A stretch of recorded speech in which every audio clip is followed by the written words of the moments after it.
जो बीच का कालखंड है शुरुआत में तो आध्यात्मिक परिवार से आप रही हैं। ये बीच में जो विपरीत परिस्थितियाँ आई और जहाँ तक मुझे याद है कि 7-8 साल पहले मेरी भी जब आपसे मुलाकात होती थी तो उस वक्त भी आप हनुमान जी का जिक्र करती थी, लोगों को प्रोत्साहित भी करती थी कि हनुमान जी सब करने वाले हैं एकदम, और हनुमान जी पर अटूट विश्वास रहा आपका। तो इसका प्रतिफल ये रहा, चूँकि ये बात मैं आपसे इसलिए पूछ रहा हूँ कि बहुत सारे ऐसे भक्त हैं जिनके भीतर हनुमान जी के प्रति श्रद्धा भाव इन सब बातों को सुनने के बाद बढ़ती है। और हमारा मकसद भी है कि लोग जानें और समझें कि हनुमान जी की पूजा आराधना से सब संभव है जी। तो इस विपरीत परिस्थिति में हनुमान जी का संबल आपने हमेशा पकड़े रखा। हाँ जी, कभी छोड़ा नहीं। या तो ये सोचिए कि सच्चे मन को देख करके हनुमान जी ने ही मुझे नहीं छोड़ा। हो सकता है मैं इंसान हूँ, विचलित हो गई हूँ, लेकिन कभी जैसे माता पिता अपने बच्चों को गलतियों को क्षमा करके और फिर उसको दूसरे सही रास्ते पे ले जाते हैं, मुझे लगता है हनुमान जी ने हमारा साथ कभी छोड़ा ही नहीं। क्योंकि मैं आपको बताती हूँ, कोई भी परिस्थितियाँ आई ऐसा, जब जहाँ मैं नौकरी करती थी या जहाँ अभी मैं बिजनेस कर रही हूँ, हमारे साथ सिर्फ एक चीज़ रहता था, हनुमान जी, हनुमान चालीसा।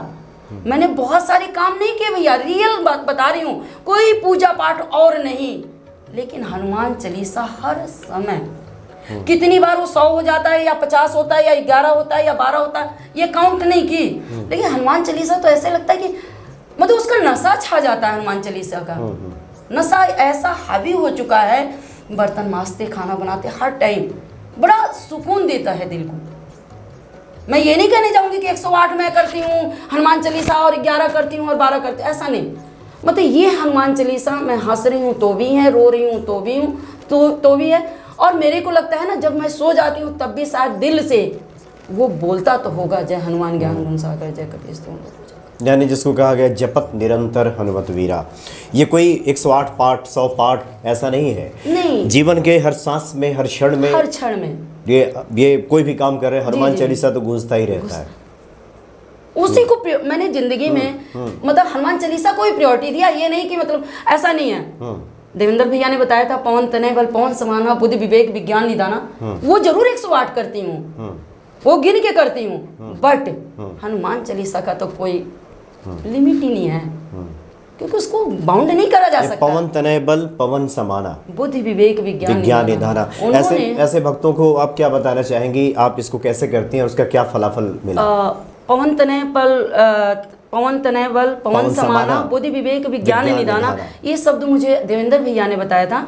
और जिस समय मैं बहुत ज्यादा परेशान रहा करती थी तो बोले, ये देवेंद्र भैया हनुमान जी के साधक हैं। अच्छा। और ये मेरे गुरु भैया भी बोल सकते हैं आप, उनका पूरा नाम देवेंद्र दुआ है। तो उन्होंने बोला कि बहन तू इसको 108 कर, और उसके बाद हनुमान जी से ये कहना कि हे पवन पुत्र हनुमान, हे महावीर हनुमान, जो कुछ भी हो आप देख रहे हैं, जो कुछ भी मेरे साथ हो रहा वो आप देख रहे हैं, इन सब से मुझे निकालें। और रियल आपको बता रही हूँ, 2015 ठीक है ना, वो चरम सीमा था जब मैं हनुमान जी को मानती थी, लेकिन 2015 जब देवेंद्र भैया ने कहा ना, तो अब मेरा क्या हो गया, हनुमान चालीसा तो रात दिन मेरा चलता ही रहता था, कुछ भी कर रही हूँ चल रहा है, वो तो कंठस्थ है। लेकिन पवन तन बल पवन समाना बुद्धि विवेक विज्ञान निदाना, तो ये जो लाइनें दो हैं, जहाँ तक देवेंद्र भैया ने बताया कि बस उनको बताना है कि हम किस कष्ट से गुजर रहे हैं, सिर्फ इतना बताना है पवन तनय बोल करके कि हम किस कष्ट से गुजर रहे हैं, इतना ही काफ़ी है उसको सॉर्ट आउट करने के लिए। वो खुद ही करेंगे। और यदि जो भी भक्त, मैं तो करिए जो भी भक्त हैं, यदि दिल से, फिर एक शब्द वही बोलूंगी जो पहले बोला था, सच्चे मन से यदि पवन तनय बल पवन समाना बुद्धि विवेक विज्ञान निदाना, यदि वो 108 बार डेली करते हैं तो बिन मांगे उनके अंतर घुस के उनकी इच्छा को हनुमान जी पूरी करेंगे। कोई संदेह नहीं इसमें, निसंदेह इस बात को कहती हूँ कि आपको बताने की भी जरूरत नहीं है कि आप क्यों ये 108 बार कर रही हैं। वो दिल का दर्द जो है ना, ऑटोमेटिक उन तक पहुंच जाएगा। अच्छा भारती जी, चूँकि भक्तों की जिज्ञासा के लिए हम एक पूछना चाहेंगे, आमतौर पे होता है कि कहा भी गया है, धीरज धर्म मित्र और नारी आपत्काल परेख उचारी। धर्म की परीक्षा भी आपकी विपरीत परिस्थिति में होती है। जी। कई बार हमारे जीवन में जब अनुकूल नहीं चलता, चारों तरफ अंधेरा दिखाई देता है, तो जिस वक्त ये आवश्यकता होती है ईश्वर पे अटूट निष्ठा की, उसी वक्त ये निष्ठा डगमगाती है। आपके साथ इस तरह कुछ बातें आई या फिर नहीं? मेरे एकदम उल्टा हुआ। जब मेरे साथ मतलब बुरा वक्त आया जब भी, तो मेरा निष्ठा और ज़्यादा बढ़ा। पहले तो नॉर्मल वे में मैं हनुमान की भक्त हूँ, ये दुनिया को पता है कि साधिका है और बहुत बुरी वाली साधिका है कि दिन रात वो हनुमान जी के अलावा किसी को नहीं समझती। नहीं, ये तो मैं भी 7-8 साल पहले से जानता हूँ, मैंने देखा है खुद आपको। सबको किसी का कहने का मुझे ये नहीं कि क्यों हनुमान जी की पूजा कर रही हो। हमारे ससुराल में हनुमान जी की पूजा नहीं करते हैं, कहते हैं कि मर्द लोग करते हैं, लेकिन फिर भी मैं करती रही, क्योंकि एक तरीके से सच कहिए तो जैसे पति से लोग प्यार करते हैं ना, उसी तरीके से वो मेरे रोम रोम में समा चुके थे। कितने रोम को हटाओगे भैया, कितना रोए हटा सकोगे जो हनुमान जी हट जाएंगे। तो मेरे साथ विपरीत काम होता है। आप ये मत सोचो, लोग कहते हैं कि जब बुरा वक्त आता है, ठीक है ना, तब भगवान जी को ध्याते मतलब बिसर जाते हैं। हाँ, लोग विचलित हो जाते हैं। जबकि मेरा है कि यदि नॉर्मल वे में मैं उनको 6 घंटे दे रही हूँ या 24 घंटे में से क्या नाम है 18 घंटे दे रही हूँ, 6 घंटे नहीं दे रही हूँ, लेकिन बुरा वक्त जब आता है ना, तो मुझे लगता है मैं 24 घंटे उनको देती हूँ। डगमगाई नहीं, कहीं नहीं डगमगाई भैया। ये सोचिए कि कहीं भी नहीं, और किसी भी रिश्ते में नहीं डगमगाई। ये नहीं है कि ये सिर्फ एक परेशानी आई है उसका समाधान के लिए मैं पूजा कर रही हूँ।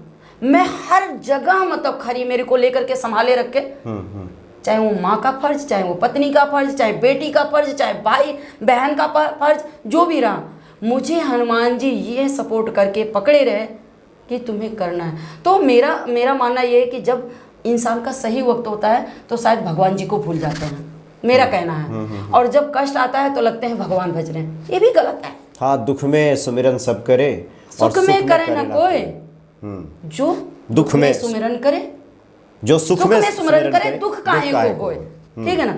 यदि इंसान यही सोच ले, आज बहुत मैं अच्छे पैसा मकान दुकान सब कुछ है मेरे पास, मैं भगवान को भूल जाऊं तो उनको दर्द नहीं होगा? उनको भी दर्द होगा, क्योंकि हमने दिया है ये सब चीज, सारा वही दिए हैं, और उन्हीं को भूल जाएंगे तो उनको भी तो। अच्छा, ये 2-3 साल का जो पीरियड रहा, 2-3 साल 4 साल, मुझे लगता है कि बहुत ही संघर्ष का समय रहा। बहुत ज्यादा सबसे कट गई। माँ बाप भाई बहन किसी को कुछ पता नहीं कि किस दुनिया में मैं हूँ। मेरे साथ उस समय सिर्फ एक मेरी बड़ी बहन जो नीलम सिंह है, वो जरूर रही एज ए मदर। उनको पता रहता था कि भारती बहुत कठिनाई में है, बहुत जिल्लत झेल रही है औरत, हर तरीके से मानसिक शारीरिक आर्थिक हर तरीके से। हमारी सिस्टर जो थी उस समय सिर्फ वो नीलम सिंह हैं जो माँ बन करके मुझे संभाला है। नहीं दिए पैसे, हो सकता है नहीं दिया, लेकिन उनके पास 2 किलो चावल ही रहा तो चावल पहुंचाया कि मेरी बहन भूखी ना रहे, एक ही टाइम ना खाए, हर से एक ही कपड़ा ना पहने, दूसरा भी कपड़ा अवेलेबल कराने की कोशिश की।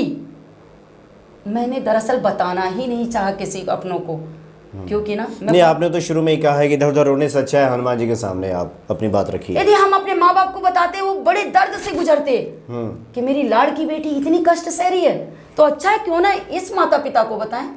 और रियल में मैंने रोया, बहुत रोया। मतलब कहते हैं ना कि जो आवाज़ दे करके रोते हैं ना, ऐसे मैंने सर पटका है भगवान हनुमान के सामने, कहा है उनसे कि मेरे को नहीं याद कि हमने कभी किसी का बुरा किया, तो फिर किस बात का है।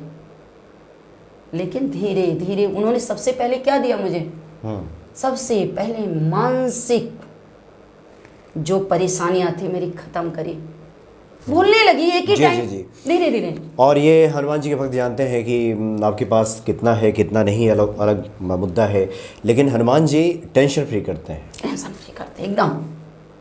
कोई भी आपका तनाव है ना, और यदि आप सच्चे दिल से सच्चे मन से हनुमान जी से आप कहते हैं कि आपकी सिवा तो मेरा कोई है नहीं, किसको सुनाऊं, आप ही को सुनाती हूँ, आप ही को सुनाता हूँ, तो आप मेरा इस दुख का निवारण करें, यही बहुत ज़्यादा है। तो ये 4 साल के संघर्षों का इसलिए हम जिक्र कर रहे हैं कि बहुत सारे ऐसे भक्त हैं जो लोग उकताते हैं कि इतने पाठ कर लिया, इतने दिनों से पवन तनय बल पवन समाना कह रहा हूँ, 3 महीना बीत गया, 6 महीना बीत गया, साल हो गया, हनुमान जी तो सुन ही नहीं रहे। ऐसे लोगों के लिए तो आप एक बहुत अच्छे उदाहरण हैं, जो 4 साल तक जो हनुमान जी को पकड़े रहे। 4 साल तक मैंने दरअसल उनके लिए प्रॉब्लम आती है जो शुरू में भगवान जी को पकड़ते हैं, हनुमान जी को पकड़ते हैं। हम तो बचपन से पकड़े हुए थे, हम इसलिए नहीं उनको छोड़ पाए कि हमारे तो शुरू से ही वो मन में थे। ये उनके लिए वो 4 साल खराब हो सकता है जो उस टाइम सिर्फ पवन तने बल पवन समाना कहना शुरू करें। हम तो शुरू से कह रहे थे भैया, इसलिए हमारे लिए वो जो समय 4 साल था ना, था तो वो नर्क की जिंदगी, वो था नर्क की जिंदगी। जब आती है परेशानियां सारे तरफ से, मकान की किस्त बाउंस हो जाना, बच्चा का ट्यूशन नहीं, वो फीस नहीं जाना, कुछ भी, मतलब इतने अंधकार में डूबी हुई थी भारती, लग ही नहीं रहा था कि फिर भारतीय कभी हंस पाएगी या कभी सामना कर पाएगी लोगों का। लेकिन नहीं, उन 4 साल में, साल आप कह रहे हैं ना 6 महीना 4, जो टाइम लेकर के भगवान का स्मरण करते हैं ना, उनका सच्चे दिल से नहीं कहा जाएगा। समझ रहे हैं, जो समय में बांधते हैं। हाँ, इससे पहले आपने जो वीडियो करी थी उसमें बहुत सारे भक्त लोग मुझसे ये कह रहे हैं, सच्चा दिल क्या होता, हमारा सच्चा नहीं है क्या? सच्चा मन क्या होता, हमारा सच्चा मन नहीं है क्या? तो मैं बताती हूँ सच्चा मन क्या होता है। सच्चा मन जो अबोध बालक होता है ना, उसका सच्चा मन होता है। उसके मन में ना क्रिया चरित्र ये वो दुनिया भर की भ्रामिक चीजें नहीं घुसी रहती हैं। पवन तनय बल पवन समाना बुद्धि विवेक विज्ञान निदाना कर रही हूँ, इसमें सुना पड़ोसी के घर में ये हो रहा, फलाने को इतना जल्दी आशीर्वाद मिल गया भगवान जी का, हमें इतना जल्दी आशीर्वाद नहीं मिला, हमने ऐसा क्या कर दिया, हनुमान जी कैसे हमारी दुख नहीं। इसको ये सच्चा मन नहीं कहते हैं। कितना भी कोई बुराई, कितना भी कोई कहे कि हनुमान जी हमारी नहीं सुनते, और उसके सामने आप अडिग हैं कि नहीं हनुमान जी सुनेंगे, वो सच्चा दिल है। आपको अपने तन का, अपने मन का, भाई बहन जो कर रहे हैं ना, कौन क्या किस पद पे पहुंच गया और हम 6 महीने से लगे हुए हनुमान जी हमारे पति को सही नहीं कर रहे हैं। कहो ना पति को सही करो, कहो ही मत, बस उनसे यही कहो कि जो मेरा कष्ट है उसका निवारण करो, और टाइम गिनोगे ना तो फिर स्वार्थी कहलाओगे। यदि मुंह से कह करके टाइम समय गिनोगे आप तो रियल में देरी होगी होगी होगी, यानी हर हालत में देरी। हनुमान जी हमने 108 पाठ तो कर दिया, अभी तक कुछ आपने नहीं किया। आपने किया ही नहीं, ये क्या बात हुई भाई? ये क्या बात हुई? कोई एग्जाम भी देने के लिए 18 साल पूरे करने होते हैं, किसी भी परीक्षा में बैठने के लिए 18 साल पूरे करने होते हैं, और कम से कम 10वीं पास करनी होती है। हनुमान जी इतना जल्दी कैसे हमारा प्रॉब्लम सॉर्ट आउट कर देंगे भाई? आप ही बताओ, गलत कह रही हूँ क्या? किसी भी चीज को जल्दबाजी से मत जोड़िए। यदि हम जल्दबाजी से जोड़े तो अबोध बालक नहीं रह गए, फिर हम तो सियाने हो गए हैं, मतलबी हो गए हैं, हमारा एक स्वार्थ हनुमान जी से हो गया। हो सकता है हनुमान जी ना पूरी करें। तो मैं उस भक्त से कहना चाहती हूँ जिन्होंने ये लिखा था कि परेशान है, पति की तबीयत बहुत खराब है, ये है दुनिया भर की, और सच्चा मन मेरा नहीं है। कहीं ना कहीं सच्चा मन आपका नहीं है। क्यों? क्योंकि सच्चा मन वो होता है कि जो टाइम पीरियड ना दे। सच्चा मन वो होता है कि जब हम स्मरण कर रहे हैं ना, जिस समय कहते हैं कि जब हम मन में स्मरण करते हैं तो बोल बोल के स्मरण करते हैं तो मन में भ्रांति फैलती है। मन में कह रहे हैं पवन तनय बल पवन समाना, और मन में चल रहा है कि घर में ये नहीं आया वो नहीं आया। आप मन से पूजा करें बिना बोले। जब मन से करेंगे तो बड़ा बड़ा विचित्र स्थिति आती है, इधर जा रहा उधर जा रहा, उसको पकड़िए, एकदम पकड़िए, देखिए कि यहाँ हनुमान जी है मेरे सामने, क्या ये जो छाया है काली छाया हनुमान जी दिख रहे हैं, और तब कहिए पवन तनय बल पवन समाना बुद्धि विवेक विज्ञान निदाना पवन तनय बल पवन समाना। ऐसे करिए। जब इसको करेंगे ना, जो उस समय आपके मन में दूसरी बातें, इंद्रिय जो होते हैं ना, उसको कंट्रोल करना पड़ता है। जब कंट्रोल कर लेंगे वो सच्चा मन हो जाएगा। बिल्कुल सही कहा आपने, वो सच्चा मन हो जाएगा। जिसमें मैं हनुमान जी की प्रार्थना कर रही हूँ, हनुमान जी से प्रार्थना कर रही हूँ ना, और मेरे को लग रहा है कि मैं चल रही हूँ, मेरे पैरों के नीचे कुछ आ गया, वो दब गया, वो पता ही नहीं चला, और नहीं मैं चली और सुई लग गया और मैं वो सच्चा मन नहीं होता है। भक्त गोरा की कथा आपको पता होगा, वो सच्चे मन के थे। कुम्हार का मिट्टी जो होता है वो मैदने वो करने के लिए, गूंथने के लिए दे दिया गया, पैरों से करते गए, उसी में उनका बच्चा टहलता हुआ आ गया, उसको भी गूंथ दिया। और उनको ये नहीं पता चला मेरा बच्चा मर चुका है, सन चुका है, मिट्टी बन चुका है। जब वो उनकी बीवी आती है, पत्नी आती है, देखती है कि हमारा बच्चा कहाँ गायब हो गया, तब देख रही खून जो मिट्टी है वो लाल रंग से रंगा हुआ है। बोली ये आपने क्या किया? बोले प्रभु ने किया है जो किया है, परेशान होने की जरूरत नहीं है। उसे सच्चा मन कहते हैं। यदि हम बच्चे को मैदे में मिला, उस मिट्टी में मिला रहे हैं और हमें पता चले एक बच्चा रो रहा है, तो इसके मतलब दिमाग स्थिर नहीं है, हम सच्चे मन से भगवान की प्रार्थना नहीं कर रहे। ये सच्चा मन है, ये सच्चा दिल है। उस दिल को बनाइए। संकट से हनुमान छुड़ावे, मन कर्म वचन ध्यान जो लावे। करके देखिए तो ऐसा नहीं कि जुबान पे तो सब सुख लहे तुम्हारी सरना और हृदय कह रहा हो पता नहीं हनुमान जी करते हैं कि करते नहीं। जब आपके अंदर हल्का सा डगमगाहट हनुमान जी करते हैं, देखते हैं ना, तो लंबा दूरी तय कर लेते हैं। ऐसा नहीं कि वो आपके साथ नहीं है, बट टाइम तो बढ़ता जा रहा है। जितना तुम उन पे क्वेश्चन मार्क उठा रही हो, क्वेश्चन मार्क उठाओ तो करो ही नहीं। यदि हमारे मन में संशय है तो आप पूजा ना करिए, और संशय नहीं है, जितना संशय के साथ पूजा करेंगे आप दूर होते जाएंगे या दूर होते जाएंगे। और यदि संशय नहीं है, क्या पता 2 ही दिन में कुछ चमत्कार दिख जाए। बिल्कुल बिल्कुल, हनुमान जी के ऊपर है, वो तो क्षण भर में कृपा कर सकते हैं। आप अपने भक्तों को बताइए, इस बात को बताइए कि मैंने जो चीज कही थी, ये सच्चे मन का ये होता है। हाँ, बहुत सारे जो भक्त हैं, कई बार कोई पंडित आचार्य विद्वान आप जैसे भक्त जब बताते हैं कि सच्चे हृदय से सच्चे मन से हनुमान जी की पूजा कीजिए, तो जिन लोगों का ये प्रश्न होता है कि ये सच्चा मन क्या है, या क्या मेरा सच्चा मन नहीं है, और मेरी हनुमान जी क्यों नहीं सुन रहे हैं, तो ऐसे लोगों को इस पे ध्यान देने की आवश्यकता है। और भगवान राम तो स्वयं कहते हैं कि निर्मल मन जन सो मोहि पावा, मोहि कपट छल छिद्र न भावा। तो ये निर्मल मन क्या है? निर्मल मन, निर्मल मन यदि कपट है तो होगा ही नहीं कभी। यदि अंदर कुछ भी विचित्र है हमारे अंदर, तो उसका मन तो कभी निर्मल हो ही नहीं सकता।